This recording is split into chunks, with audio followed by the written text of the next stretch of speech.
On se retrouve ce soir dans la deuxième épître de Pierre, au chapitre 1er. Et la dernière fois, on avait vu,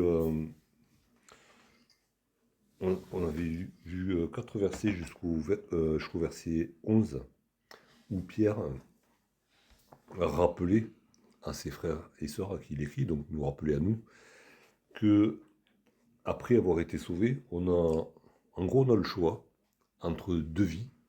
Soit on vit notre vie de chrétien en recherchant à développer de plus en plus Jésus-Christ en nous. Alors c'est le projet de Dieu, mais ça doit devenir le nôtre pour que ça devienne effectif. Soit on passe à côté de ces choses-là, et du coup, de manière un petit peu schématique, ça a des conséquences. Donc, en conséquence de la vie chrétienne qu'on choisit, soit on entre dans la présence de Dieu par la grande porte, soit on va y entrer, parce qu'il nous a sauvés, mais par la petite porte, comme au travers du feu.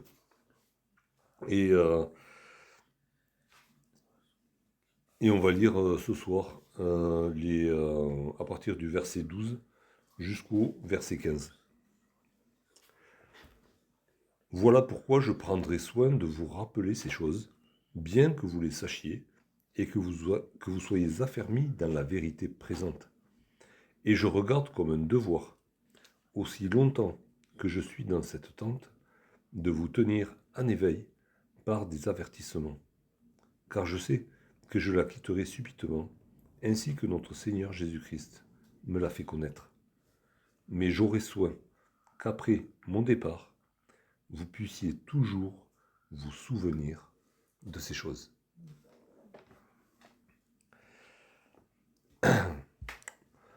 Au verset 12, Pierre part de la constatation.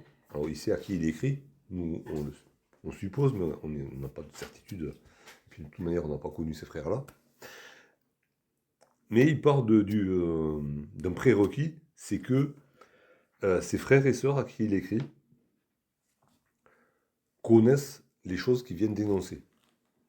Ils sont parfaitement au courant qu'après avoir été sauvés, ils doivent travailler à leur salut, développer en eux les caractères de Jésus, avec l'aide et l'assistance du Saint-Esprit et de la parole de Dieu, bien sûr. Ça ne va pas se faire par nos propres forces, on l'avait bien vu. Et il part donc avec ce prérequis que les frères savent ces choses. Et le mot qui est utilisé ici qui est traduit par sachier, ça veut dire connaître ces choses et les comprendre. C'est pas juste à avoir entendu parler qu'il faut faire ceci, cela, mais vraiment en avoir compris le sens profond, en avoir compris la nécessité. Donc Pierre est convaincu que ses frères et sœurs ont bien compris, avant même qu'il leur en parle ce jour-là par sa lettre, ils ont bien compris ces choses. Et ils ont fait leur. Et ils disent, vous êtes,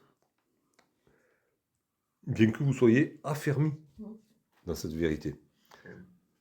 Donc, il connaît ses frères et sœurs, et il sait déjà qu'ils sont stables sur la parole de Dieu, sur cette parole qui leur a été prêchée et qu'il appelle la vérité présente.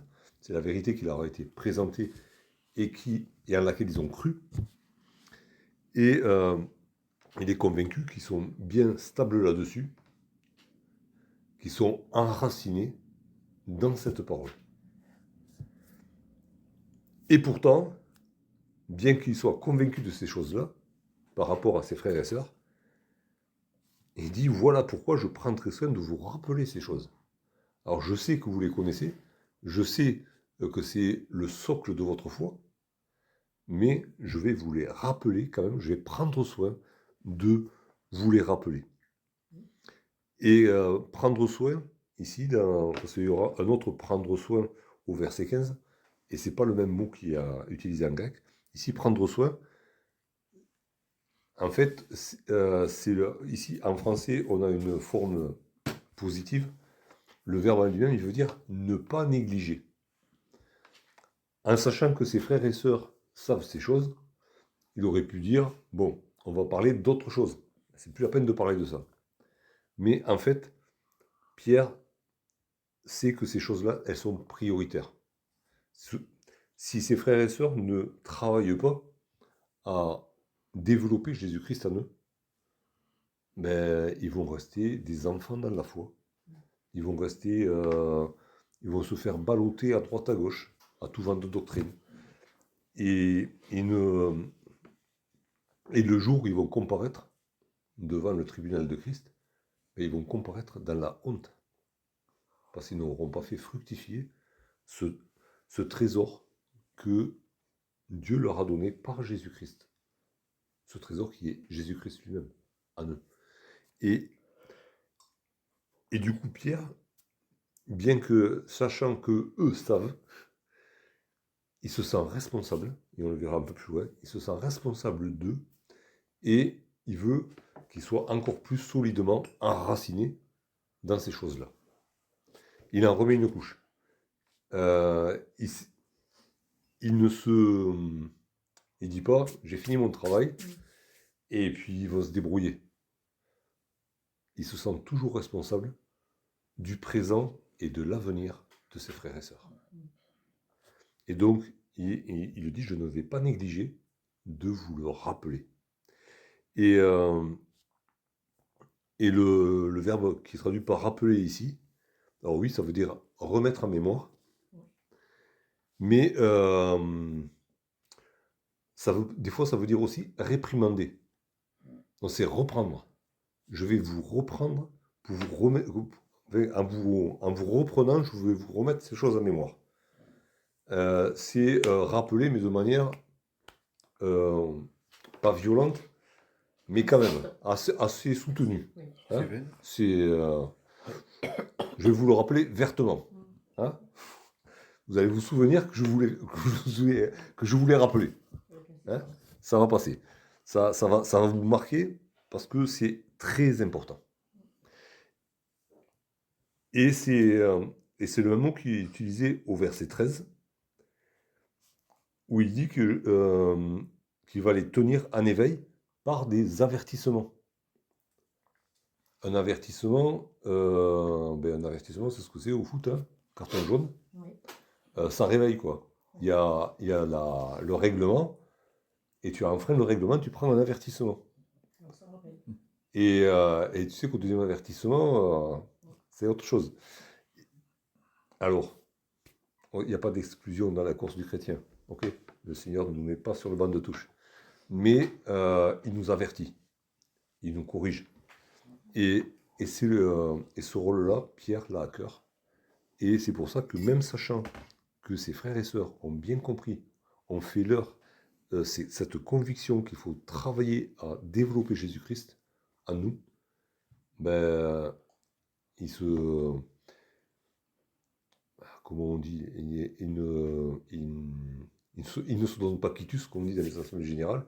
Il ne dit pas qu'il est libéré de ses obligations. Il est toujours sous la même obligation de rappeler ces choses importantes. Et ses frères apôtres ont fait la même chose. Paul, dans l'épître de Tite, par exemple, dans l'épître de Timothée, il demande à Timothée de rappeler certaines choses aux frères et sœurs. Les choses qui ont été dites et redites. Mais non, il faut leur rappeler encore. Jude fait la même chose dans son épître. Il veut rappeler des choses aux frères et sœurs qu'il écrit. Il sait que ça a été dit, il sait que ça a été entendu, il sait que, oui, il travaille à le mettre en pratique. C'est pas grave. Il le rappelle quand même. C'est important et on ne va pas parler d'autre chose parce que quelque chose semble acquis. Il y a des choses qui sont essentielles et on va y revenir. Que ça vous fasse plaisir ou pas, ça il ne le dit pas, Pierre, mais c'est un peu l'idée quand même. De toute manière, ça ne va pas vous faire plaisir si c'est de la réprimande ou des avertissements, mais je vais le faire quand même. Et au-dessus de tous les apôtres, mais il y a Dieu et Dieu, Saint-Esprit, qui est là aussi pour nous rappeler des choses. Et je propose de lire ces quelques versets dans l'évangile de Jean, où Jésus annonce la venue du Saint-Esprit. Jean au chapitre 14 et au verset 26.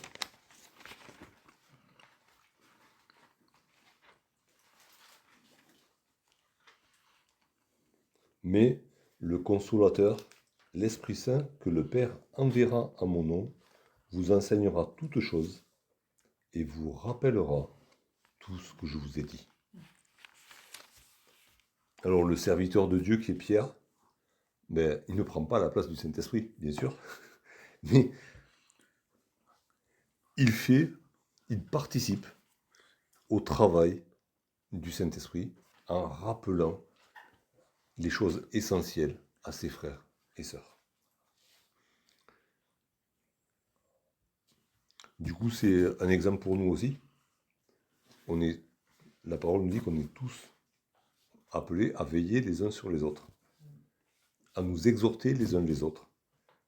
Du coup, n'ayons pas honte ou peur de rappeler toujours les mêmes choses, parce qu'elles sont nécessaires. Alors, on peut le dire une fois, on peut le dire 2 fois, 3 fois, mais ne nous lassons pas, et nous ne croyons pas que nous sommes libérés de nos obligations envers nos frères et sœurs, parce qu'on l'a dit une fois. Quand on doit transmettre un avertissement de la part du Seigneur, on va le répéter si nécessaire. Et même si ça ne semble pas nécessaire, comme c'est le cas ici. Au verset 13, Pierre dit au destinataire de la lettre, donc il nous dit à nous, il parle de lui-même, et il parle de ses motivations. Et il dit, je regarde comme un devoir. J'estime que j'ai le devoir de faire ces choses. Alors, quand le mot qu'il a, qui est traduit par devoir, c'est pour désigner quelque chose qui est juste devant Dieu et devant les hommes. C'est vraiment juste que je le fasse. Ça veut dire que si je ne le fais pas, je suis injuste. Mais c'est justice de le faire. C'est justice de le faire, c'est juste devant Dieu et devant les hommes. Et un autre sens, c'est j'ai l'approbation de Dieu. En faisant cela, j'ai l'approbation de Dieu. C'est le mot que j'ai dans ma version. Oui. Le mot juste que j'ai dans ma version. Oui, voilà. Donc c'est vraiment ce sens-là. C'est pas un devoir imposé et qu'on fait sans comprendre ce qui se passe. C'est parce que c'est juste. C'est juste. Et pourquoi est-ce que c'est juste? C'est quoi la référence? C'est Dieu. Et on va y venir un peu tout à l'heure, et on y reviendra. Mais c'est juste parce que Jésus lui a demandé de le faire. Et on va lire ce passage dans Jean au chapitre 21. Et Jésus ne lui a pas demandé de le faire une fois. Il a insisté aussi, il a répété l'avertissement, lui aussi. Jean au chapitre 21, à partir du verset 15. Après qu'ils eurent mangé, Jésus dit à Simon-Pierre, « Simon, fils de Jonas, m'aimes-tu plus que ne m'aiment ceux-ci » Il lui répondit, « Oui, Seigneur, tu sais que je t'aime. » Jésus lui dit, « Paix, mes agneaux. » Il lui dit une seconde fois, « Simon, fils de Jonas, m'aimes-tu » Pierre lui répondit, « Oui, Seigneur, tu sais que je t'aime. » Jésus lui dit, « Paix, mes brebis. » Il lui dit pour la 3e fois, « Simon, fils de Jonas, m'aimes-tu » Pierre fut attristé de ce qu'il lui avait dit pour la 3e fois, « M'aimes-tu » Et il lui répondit, « Seigneur, tu sais toutes choses. Tu sais que je t'aime. » Jésus lui dit, « Paix, mes brebis. » Un détail intéressant, en fait, c'est que sur les 2 premiers versets, quand Jésus demande à Pierre, est-ce que tu m'aimes, il utilise le verbe agapao, pour ceux qui connaissent, évidemment, c'est aimer de manière biblique par charité.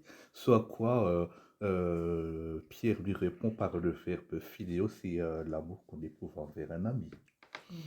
Mais sur le troisième, c'est le verbe philéo que Jésus utilise. Il se met à la hauteur, il se met au niveau, peut-être. Mais il montre qu'il a accepté cet amour-là. Il sait que Pierre, par lui-même, ne peut pas aimer comme Dieu aime. Mais il accepte le peu qu'on lui donne.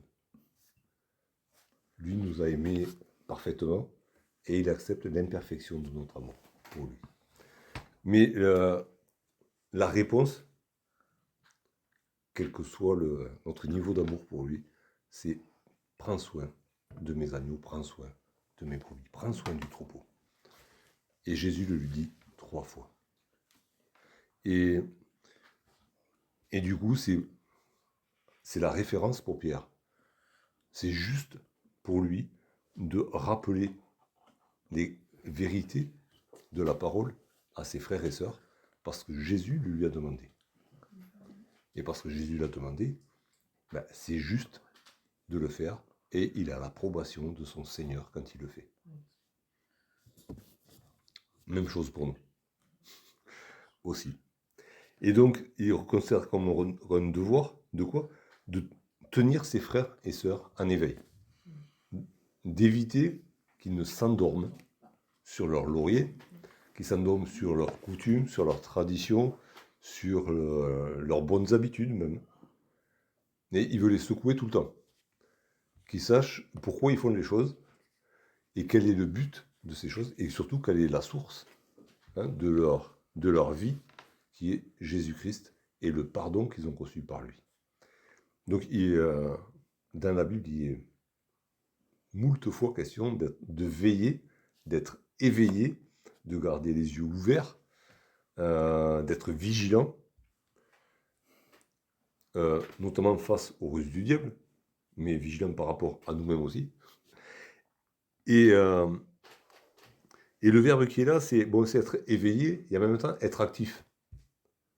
C'est pas juste être éveillé dans une chaise longue, à écouter les arbres qui poussent.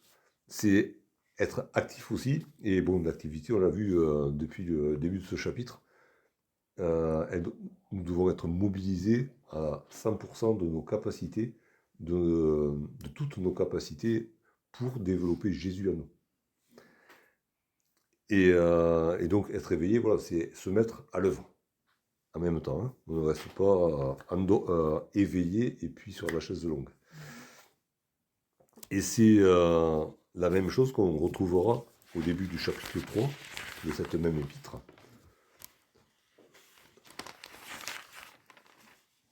Où Pierre dit, au verset 1er du chapitre 3, « Voici déjà, bien-aimés, la seconde lettre que je vous écris. Dans l'une et dans l'autre, je cherche à éveiller par des avertissements votre saine intelligence. » Alors, il ne leur dit pas qu'ils sont pervertis, c'est une saine intelligence. Il ne dit pas qu'ils sont bêtes à manger du foin, puisqu'il parle de leur intelligence qui a été renouvelée par le Saint-Esprit. Mais il cherche à les éveiller. Alors, il ne sait pas qu'ils dormaient, mais il veut qu'ils restent éveillés, quoi. Il prend toutes ses précautions pour qu'ils restent éveillés, quoi qu'il arrive. Il faut voir aussi que souvent dans la parole, le contraire d'être éveillé, c'est le sommeil. Et le sommeil est synonyme de mort. Quand il n'est pas synonyme de la paix, de celui qui se repose dans le Seigneur, ce qui apparaît quelquefois, mais généralement, le sommeil est synonyme de mort.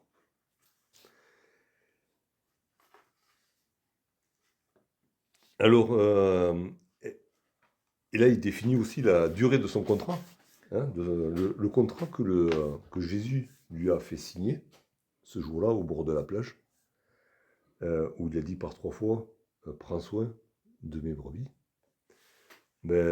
C'est pas un CDD, c'est un CDI, mais un CDI à vie. C'est aussi longtemps que je suis dans cette tente. quand il a signé un CDI jusqu'à son dernier souffle. Et son devoir, ce qu'il considère comme étant un devoir, ce qu'il doit faire juste devant Dieu, ça sera jusqu'à son dernier souffle. On appelle ça la sécurité de l'emploi. Et oui, d'une part, c'est la sécurité de l'emploi pour celui qui a signé le contrat. Et il faut savoir que dans la vision de Dieu, dans l'Église, c'est le plein emploi. Il n'y a pas de chômeur. Donc c'est la sécurité de l'emploi pour tout le monde qui veut bien travailler. Voilà. Le Seigneur du travail pour tout le monde. Donc voilà, n'ayons pas peur de prendre la place qui pourrait revenir à quelqu'un d'autre. Alors aussi, soyons respectueux de la volonté du Seigneur. Mais c'est pas parce que nous, on va se mettre à travailler à côté de quelqu'un que l'autre va se retrouver au chômage. N'ayons pas cette crainte. Surtout pas.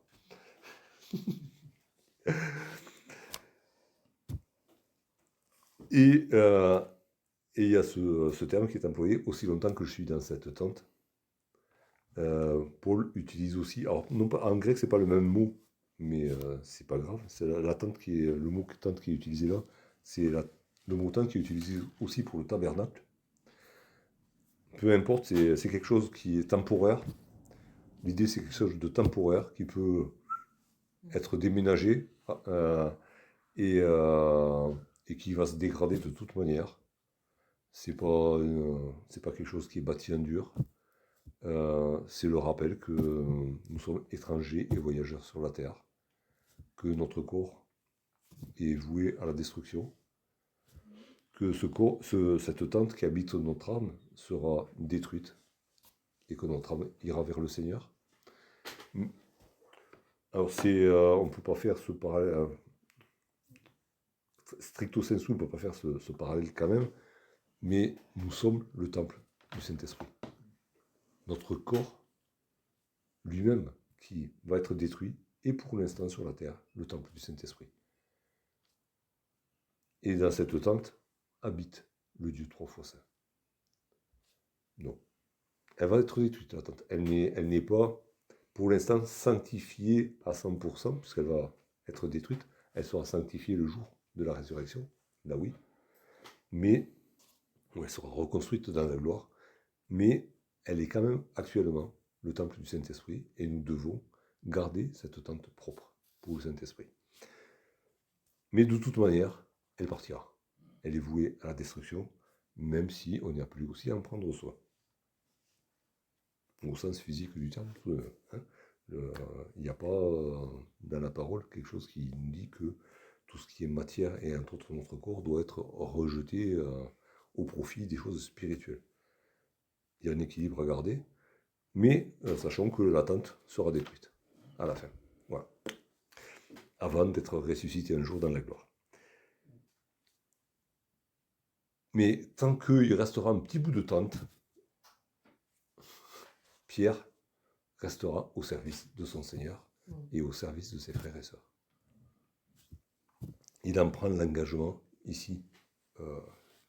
Il rappelle son engagement ici à ses frères et sœurs, et c'est quelque chose qu'il compte tenir jusqu'à la fin. Et ayant parlé justement de cette tente dans laquelle il habite, il le précise au verset 14, qu'il sait que cette tente, il va la quitter subitement, rapidement, bientôt. Et il le sait parce que le Seigneur le lui a fait connaître. Et on peut retourner, si vous voulez, dans le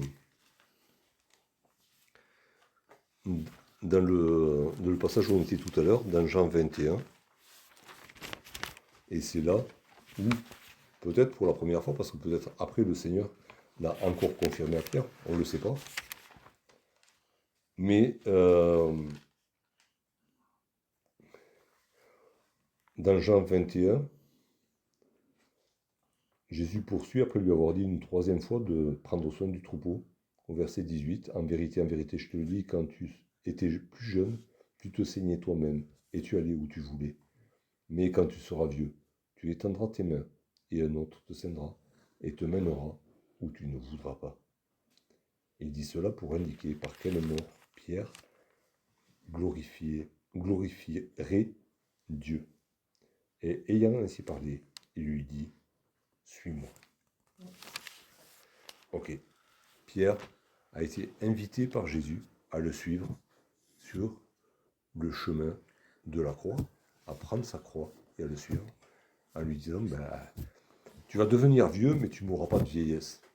Hein? Tu vas donner ta vie pour le Seigneur. Et quand il dit je sais, c'est intéressant parce que le temps du verbe qui est employé, c'est le parfait. Donc Jésus lui a révélé de quelle manière il allait mourir. Et Pierre l'a su dans le passé, il le sait au présent, et il sait que ça va se réaliser. Quand le parfait est employé, c'est pour des choses qui sont arrivées dans le passé, qui sont vraies aujourd'hui et qui seront vraies pour toujours. Donc, en gros, il sait que la sentence est prononcée. Et il marche vers cette sentence, en connaissance de cause. Un petit peu aussi à l'image de Jésus-Christ, quand il s'est tourné vers Jérusalem, sachant que ce qu'il attendait à Jérusalem. Pierre suit le même chemin que son maître. Alors on pourrait dire, ouais, bon, pauvre Pierre. Alors, forcément, on ne peut pas dire, ouais, si on avait connu Pierre, on lui dit, ouais, sois joyeux, faire glorifier le Seigneur, on est content pour toi. C'est un frère qui va souffrir. Ça va dire les choses à un frère qui souffre, qui va souffrir, il faut faire attention à ce qu'on lui dit. N'est-ce pas? On ne va pas se positionner à l'extrême, à l'inverse des amis de Job ou en faisant un travail encore pire, peut-être. Voilà. Donc, il faut faire attention à ce qu'on dit à un frère qui souffre ou qui va souffrir. Mais Pierre ne s'apitoie pas sur lui-même. Il énonce les choses. C'est la parole de Jésus, sa référence. Donc, il cite juste la parole de Jésus qui lui a dit de prendre soin du troupeau jusqu'à ce qu'il meure. Point. Il énonce pour lui une évidence pour lui. Et il ne s'apitoie pas, au contraire. Mais, au lieu de m'apitoyer sur le sort qui m'attend, j'aurai soin qu'après mon départ, vous puissiez toujours vous souvenir de ces choses. Et là, c'est intéressant, parce que le verbe qui est utilisé quand il dit « j'aurai soin », c'est le même qu'il avait lui-même utilisé un peu au-dessus. Alors, non pas celui du verset 12, où « je prendrai soin de vous rappeler ces choses », c'est juste, hein, entre guillemets, je ne négligerai pas de vous les rappeler, mais c'est le même verbe qui est utilisé au verset 5 et au verset 10. À cause de cela même, faites tous vos efforts. On l'avait vu. Et au verset 10, c'est pourquoi, frères, appliquez-vous. Et on avait vu que c'était travailler de toutes ses forces, avec empressement, avec zèle, avec notre corps, notre âme, notre esprit, avec tous nos moyens. Et Pierre, par 2 fois, a dit à ses frères et sœurs de se démener au maximum pour faire croître Jésus en eux. Il y a une idée de diligence de le faire. Oui, de se mettre activement au travail et avec tout le moyen, quoi, on ne perd pas de temps en route, quoi. La diligence, justement, c'est le véhicule qui allait le plus vite possible sur la route, okay, avec tout son attelage. Mais, pour donner l'image, quoi, c'est un mot qui est dérivé. Mais c'est vraiment ça qu'il leur a demandé. Hein. J'avais dit dans un caractère sportif, vous allez mouiller le maillot. Hein, et trempe de sueur. Vous allez tout donner. Et Pierre, lui, de son côté, il dit, moi, je vais tout donner, je vais tout faire de mon côté pour vous rappeler ces choses jusqu'à la fin.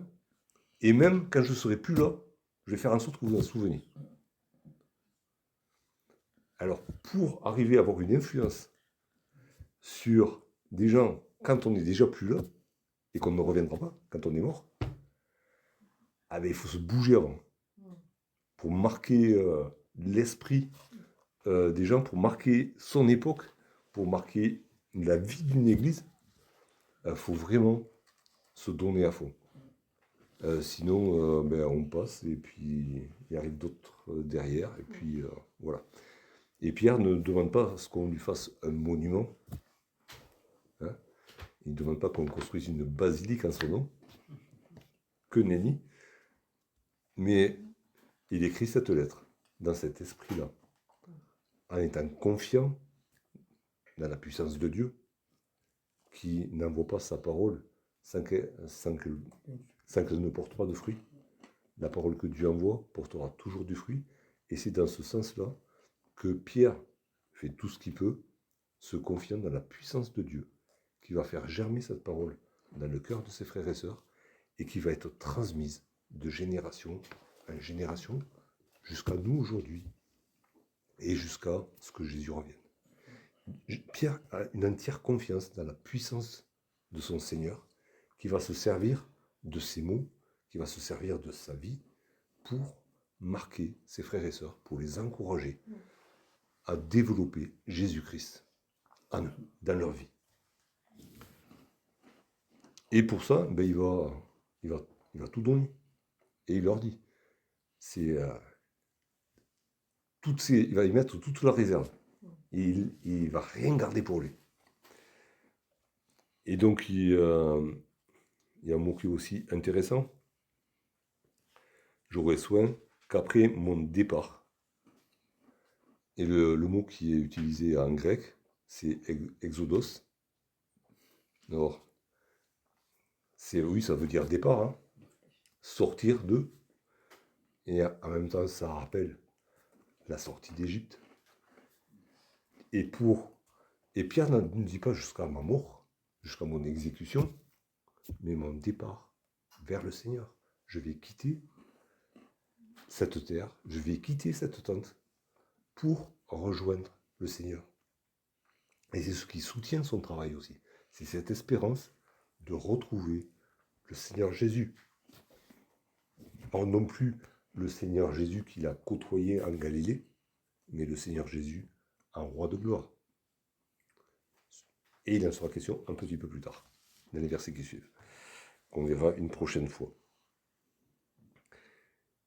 Et encore une fois, toute son action tend vers une chose, pour que vous puissiez toujours vous souvenir. Si on fait le compte, entre se souvenir, se rappeler, se remémorer, mais ça tourne tout autour de ça. Alors, dans notre société, parfois, le 11 novembre et le 14 juillet et le 8 mai, il est question du devoir de mémoire. Ok. Mais Jésus a institué le devoir de mémoire aussi. On a la Sainte Seine qui est là pour nous souvenir de ces choses, pour ne pas mettre en oubli le pardon de nos anciens péchés. Et nous avons à entretenir entre nous ce devoir de mémoire, en nous exhortant, en nous rappelant ces choses, en nous rappelant ce que le Seigneur nous a demandé de faire.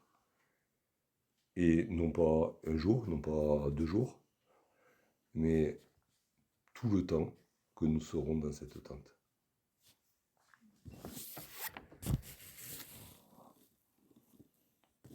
Alors j'ai une double conclusion pour ce passage, et puis au point où nous en sommes arrivés dans cette deuxième épître de Pierre. Je viens de le dire, ce qui est important, c'est se souvenir. Se souvenir de la parole qu'on a reçue. Et la parole est toujours une place centrale dans la vie du chrétien. On a reçu le message de l'évangile et on n'en cherche pas un autre. Il n'y a pas d'autre évangile. Il y a celui-là, celui qui nous a été donné, celui par lequel on a été sauvé. Et c'est par cette vérité présente qu'on a reçue que nous pouvons vivre la nouvelle vie qui nous a été donnée. Mais on doit la vivre.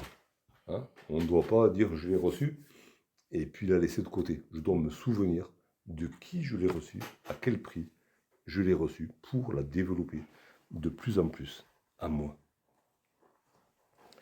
Et un deuxième principe qu'on a vu dans ce passage, du coup, puisque Pierre dit au destinataire de la lettre qu'il va faire les choses avec diligence, avec zèle, qu'il va se mobiliser tout entier pour la mission qu'il a reçue de la part du Seigneur,